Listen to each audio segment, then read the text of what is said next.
Another was a coworker who says she was sexually assaulted during a social gathering outside of work. Their alarming allegations were at the center of a court hearing today to determine if there was enough evidence to take these cases to trial.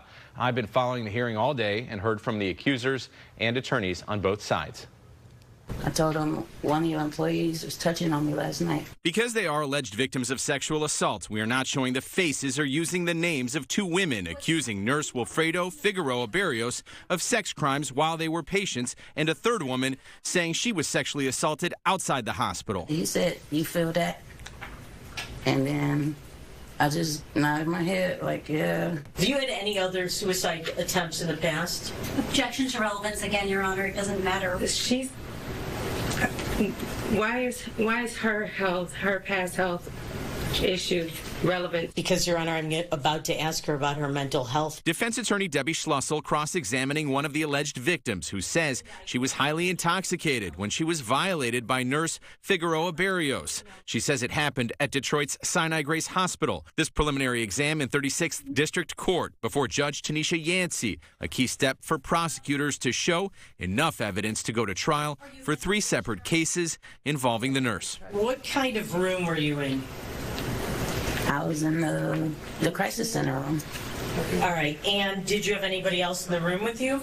No. This is a person who admits she lies. She has zero credibility, and I ask that you not bind this over. Thank you. The court is going to bind over on the charge of criminal sexual conduct in the 3rd degree with the SORA notice.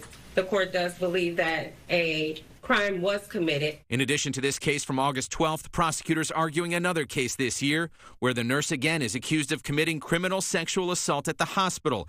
On the stand, a woman also in treatment for alcohol recalling her alleged encounter alone with a nurse, where she says she was preyed upon, forced to perform non-consensual oral sex. Placed his hand on my breast. I was wearing a hospital gown. What is going through your mind when this happens, when the nurse does this? Still like confused, not really sure. He leaves out. You testified that he was saying some things. Do you remember what he was saying? He just kept saying my last name like over and over again, and then also like that first time it was like, you're pretty. Sinai-Grace terminated Figueroa-Berrios. He now faces a total of 8 felony charges tied to multiple patients in a story I first broke. Additional cases are also under review by the Wayne County Prosecutor's Office, involving investigations in Detroit and Livonia dating back years. The judge did bind over a total of 3 cases for trial. A spokesperson for the hospital has maintained patient safety as a top priority, and that police were immediately contacted about these complaints. The nurse fired from Sinai-Grace is standing by his innocence and will appear again in court on October the 30th.